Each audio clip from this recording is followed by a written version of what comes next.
Hi అండి, అందరికీ నమస్కారం. నేను మీ Monika. Welcome back to Sri kitchen in Telugu. ఈరోజు ఈ వీడియోలో వచ్చేసి హై ప్రోటీన్ రిచ్ లడ్డు అండి. అంటే పెసర్లతో లడ్డు ఎలా తయారు చేసుకోవాలో తెలుసుకుందాం. ఇది చాలా టేస్టీగా ఉంటుంది, అలాగే ప్రోటీన్స్ అనేవి ఎక్కువగా ఉంటాయి. తప్పకుండా ట్రై చేయండి.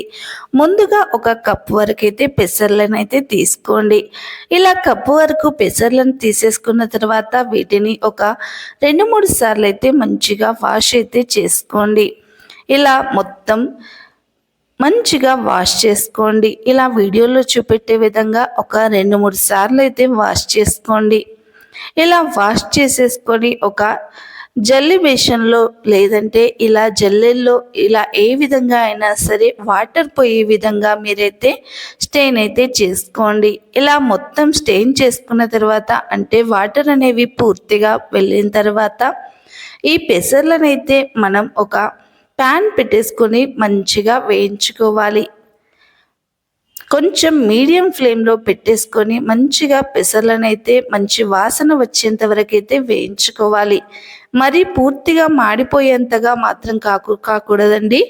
కొంచెం వాసన అంటే స్మెల్ వచ్చేంత వరకు అయితే వేయించుకోండి, సరిపోతుంది.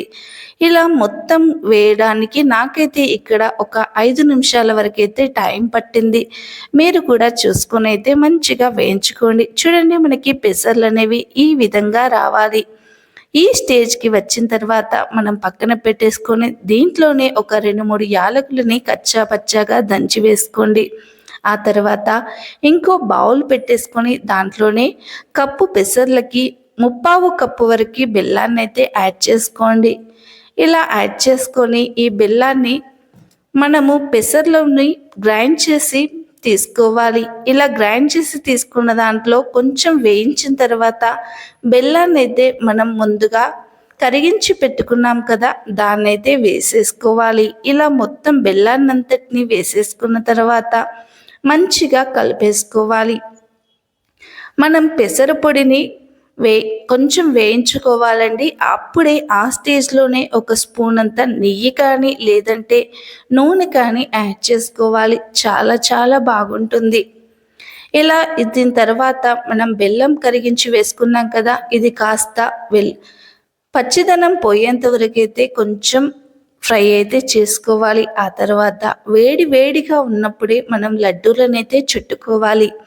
ఇది కాస్త చల్లబడిందే అనుకోండి, మనకి లడ్డూలు అనేవి రావు. కాబట్టి కాస్త వేడిగా ఉన్నప్పుడే వాటర్తో కానీ ఆయిల్తో కానీ మన చేతిని రఫ్ చేసేసుకొని మనం లడ్డూలనైతే చుట్టుకోవాలి.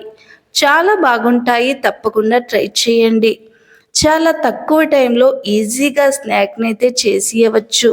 పిల్లలు పెద్దలు ఎవరు తిన్నా చాలా బాగుంటుంది. ప్రోటీన్స్ అనేవి ఎక్కువగా ఉంటాయి కాబట్టి మనకి హెల్త్కి కూడా చాలా మంచిది. కాబట్టి తప్పకుండా ట్రై చేసి మీ ఫీడ్బ్యాక్ని అయితే మాకు కమెంట్ సెక్షన్లో తెలియజేయండి. చూడండి, మనకి లడ్డూలు అనేవి ఎంత బాగా కనిపిస్తున్నాయో. తప్పకుండా ట్రై చేయండి, చాలా చాలా బాగుంటాయి. ఈ వీడియో చూసినందుకైతే